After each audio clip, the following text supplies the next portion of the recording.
মিহির বাবু কি নিলে আপাতত আপনি ডিউটিতে আছেন, আপনার সঙ্গে কথা বললে কি হবে?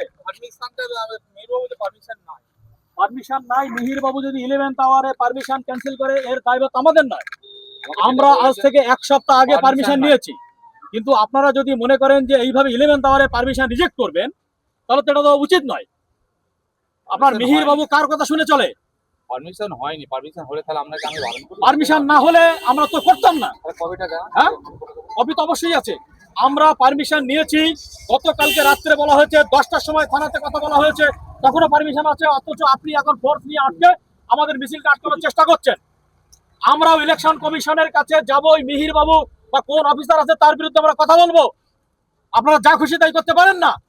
তৃণমূলের উপর তলার নেতারা তারা থানায় ফোন করে বলে দিচ্ছে যে আম জনতা উন্নয়ন পার্টির প্রার্থীকে। আপনারা এই সমস্ত বন্ধ করুন, আমাদেরকে যেতে দিন, অন্তত 1 কিলোমিটার যেতে দিন, আমরা আমাদের থানা পর্যন্ত যেতে দিন। আর পারমিশন তো আছে, কালকে রাত পর্যন্ত পারমিশন আছে, সকাল 10টা পর্যন্ত আছে। হঠাৎ করে রিজেক্ট করে দিলে হবে নাকি? এই তো কথা বললে, এইভাবে আটকানো যায় না। থানা পর্যন্ত নিয়ে চলুন। ঠিক আছে, আমরা ইলেকশন কমিশনের কাছে আমরা অভিযোগ করব। আপনারা নিশ্চয়ই মিডিয়া দেখছেন যে অন্যায়ভাবে আমাদের এই পারমিশন রিজেক্ট করা হয়েছে। সকাল 10টা পর্যন্ত পারমিশন আছে। আমাদের এই রোড শো টাইম হচ্ছে 10টা থেকে দুপুর 2টো পর্যন্ত।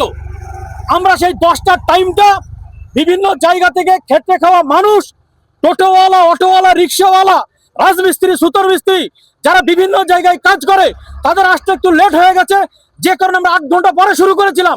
এই 8 ঘন্টা পরে শুরু করার কারণে তৃণমূল নেতাদের এবং নবান্নের অর্ডারে এই মিহির বাবু বলে যে অফিসার আছে, সেই অফিসার আমাদের এই মিছিল আটকে দিল। কিন্তু এই মিছিল আটকে নন্দীগ্রামের মানুষের ভোট থেকে বিরত রাখা যাবে না, কারণ নন্দীগ্রামের মানুষ আম জনতা উন্নয়ন পার্টিকে ভোট দেবে আর তৃণমূল কংগ্রেসকে বর্জন করবে। মমতা ব্যানার্জি ভাবছে যে বিজেপির প্রার্থী, বিজেপির লোক পবিত্র করকে বিজেপি থেকে ট্রান্সফার করে তৃণমূলের টিকিট দিয়ে এইভাবে আমাদের আটকে তিনি জিতবেন, সেটা সম্ভব হবে না। কারণ নন্দীগ্রামের মানুষ, এখানে হাজার হাজার টোটোওয়ালা, অটোওয়ালা আছে। আপনারা মিছিলটা দেখুন, এই টোটোওয়ালা, অটোওয়ালার মিছিল মানে হচ্ছে মেহনতি মানুষের মিটিং। যে আম জনতা উন্নয়ন পার্টির মিছিল যদি আটকে দেওয়া যায়, তাহলে নন্দীগ্রামের মানুষ মনে হয় আর আম জনতা পার্টিতে ভোট দেবে না। এটাই হচ্ছে তৃণমূল কংগ্রেসের চিন্তাভাবনা, যে কারণে শেষমেশ পুলিশকে এবং প্রশাসনকে কাজে লাগিয়ে আমাদের এই মিছিল আটকানোর চেষ্টা করছে। কারা করছে? তৃণমূল কংগ্রেস পুলিশকে দিয়ে করছে। কিন্তু এই মিছিল আটকে মানুষের ভোট দেওয়া থেকে বিরত রাখতে পারবে না, কারণ নন্দীগ্রামের মানুষ পরিবর্তন চাইছে। নন্দীগ্রামের মানুষ বাঁশি চিহ্নে ভোট দিয়ে পরিবর্তন আনবে। মিছিল আটকে দিয়ে কোনো রকম লাভ তৃণমূল কংগ্রেসের এবং বিজেপির হবে না। তৃণমূল কংগ্রেস এবং বিজেপি যৌথভাবে পুলিশকে কাজে লাগিয়ে আমাদের এই মিছিল আটকানোর চেষ্টা করছে। আরে প্রশাসনের তরফ থেকে ওরা তো নানান রকম কথাবার্তা বলে, মানুষকে হ্যারাসমেন্ট এবং হেনস্থা করার জন্য এক এক সময় এক এক রকম কাগজপত্র চায়। পারমিশনের জন্য আমরা অনেক আগেই পারমিশন নিয়েছি, সেই সমস্ত কাগজপত্র আমার ইলেকশন এজেন্টের কাছে আছে।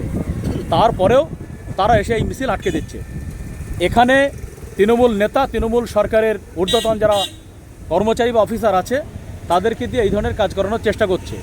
এইভাবে শহীদুল হককে দমানো যাবে না, আম জনতা উন্নয়ন পার্টিকে দমানো যাবে না।